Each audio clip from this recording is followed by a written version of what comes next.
Hi folks, welcome back. This time we're going to do something, what we call the Trini Mosa, not samosa, Trini Mosa. The reason why is that samosa we know is from the Asia side, the East India, but it's very good. But let's do a little twist, not this twist, in the recipe, a little twist. I'll make it very more interesting, okay? Now here we go. In samosa, what we do is that we try to look for the wonton skin or sprinkle skin. You'll get this in the supermarket, and it's a lot is available. What we're going to do now it is that you first get a knife, cut that in half, perfectly half. Half mean 50%. Anyway, everybody knows that. Okay, Johnny? Okay, good. Now, the skin cut already, and let me introduce you to the twist. Now, what we have here is the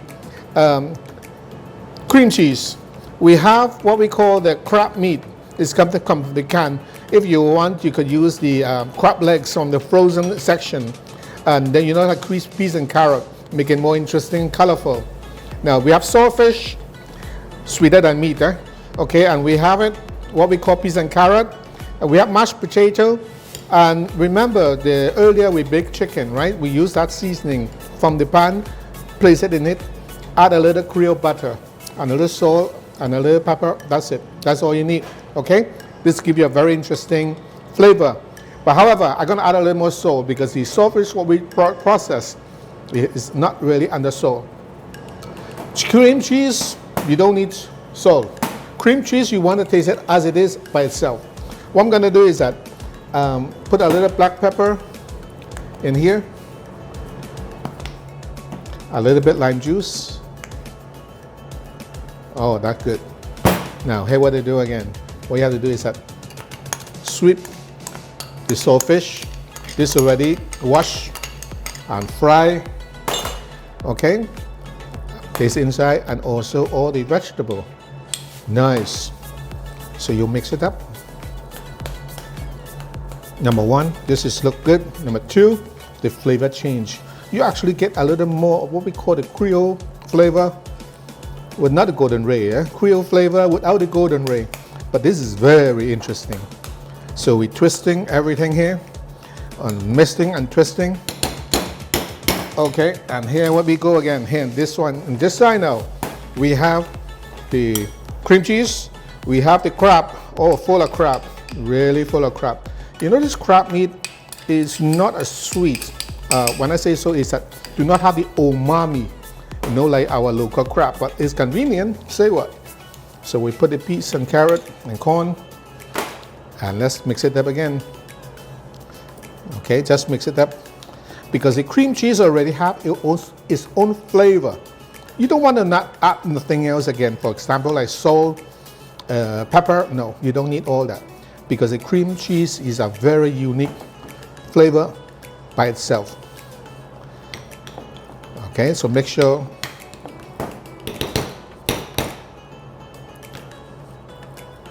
very good. Good. Okay, here we go. Let's do this, what we call, oh yes, we have a bowl of butter here. This is made from flour, starch, water, mix it into a right consistency. And you use what we call a brush. Test it first. Dripping, that is the way. If it's not drip, it's too thick, it won't work. So here we go. Let's do the, let me put the prime oil here first into a medium heat. Now what we have to do now, it is that you have to, let's make this one first, make this guy first. Okay, what we have to do is that place around 1 teaspoon.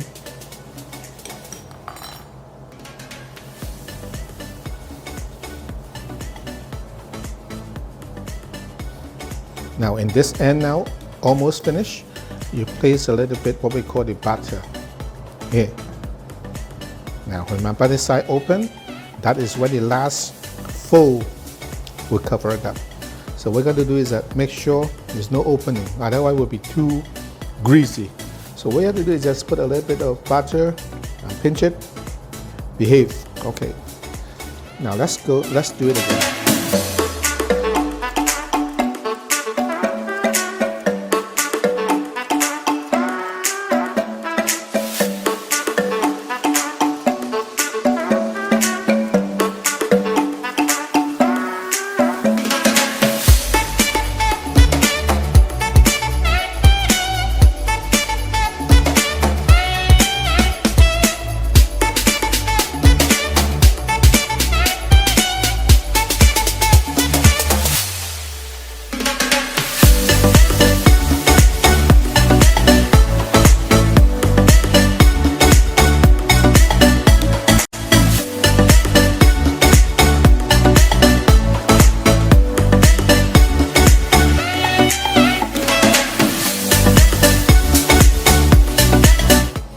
Okay, now this one is for the cream, from the cream cheese. And let's do the next one. Oh, the oil kind of heat up already. Let me just take it off a little bit because I just want the right temperature, not to overcook.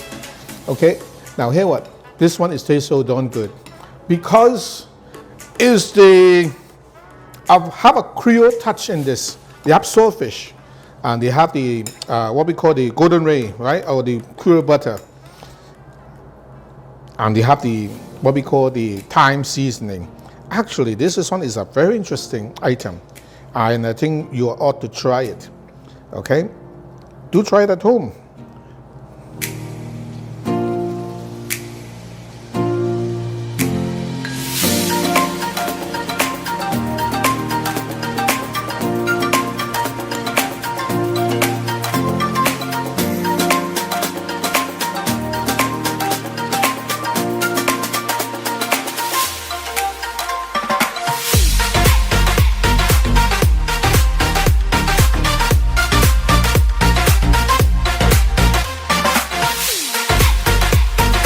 Piece of saltfish sticking.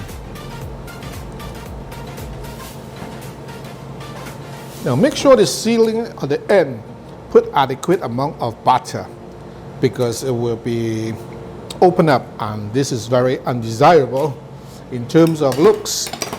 Now in the meantime, let's load on the heat. I want to make sure we'll fry this sauce together, but the sauce should be made. Now let me show you the sauce. The sauce is so easy. We have ketchup here. We have a little bit pepper, but don't overdo this pepper. I just want, sometimes, you have children or older folks who can't take the heat of the sauce. So you don't want to spoil that. Now, the Parent sauce or, the Worcester sauce. We have a very good brand locally. Just some of this here. Mix it well.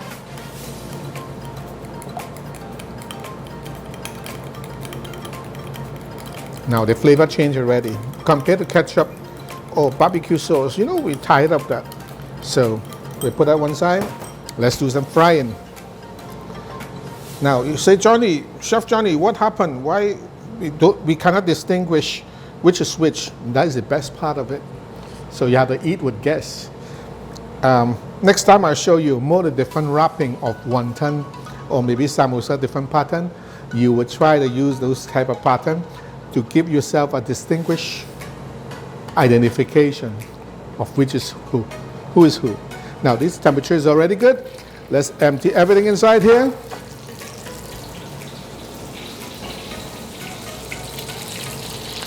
Now the temperature is just right.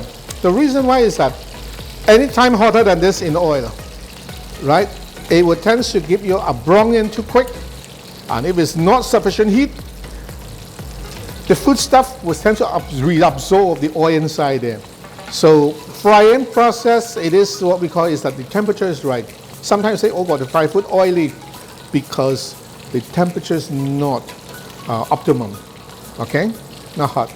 Right now we get the color and we have the right temperature. Let it fry.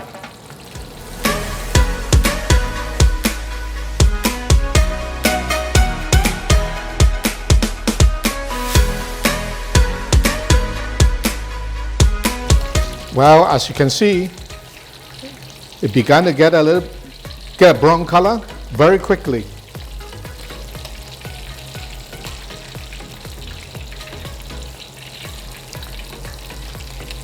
Now also, remember the edge. You have a little hole on the side there. Actually, you can actually see what is in there. The filling is like inside, whether the cheese or the potato. Okay. Now I know the East Indian samosa, they are good, absolutely fine. But what happened is that let's get something different. So this is how we are. This is what we call the twist. Let's do a little tweak. And in Trinidad, we always love new and exciting menu. That is what we are here for. At the exotic menu, we give you just that one. Okay? Now it's about time to check it off.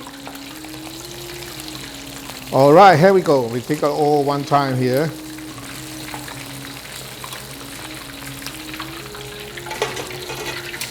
Turn off the heat.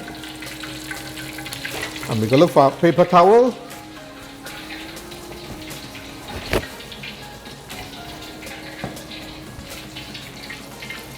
Drain off.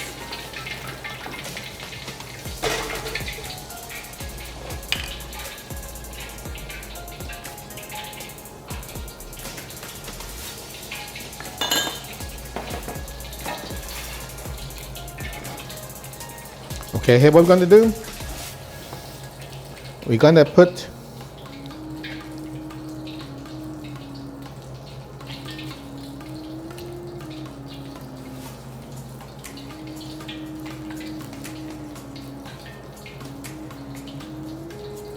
for display, you don't need to fill your plate.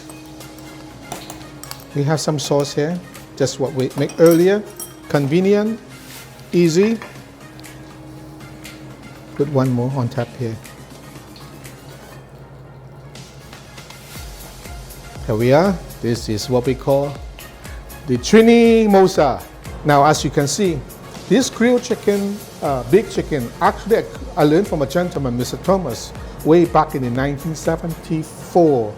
And I in love with it.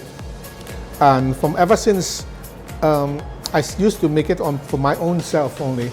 But in Trinidad, they used to have it in houses, in household, what they cook. But I don't see it often again. This dish actually is what we call a loss in the clutter. But it's a very tasty, heavenly, trust me. Just now when it's baking, you could, if there's a smell of Asian, you could actually smell it. It's so darn good. Okay, now this is what we call the Trinimosa. The Trinimosa actually is a twist from the samosa. With the American, what we call the crab ragoon, and also what we call the Creole flavor of the a twist on the saltfish. So a very, very interesting item. This is good for cocktail. It's good for every day. And after all, it is that. Remember, please give me what we call the like and subscribe, and also leave a comment. I'll be seeing you next week at the same time. See you.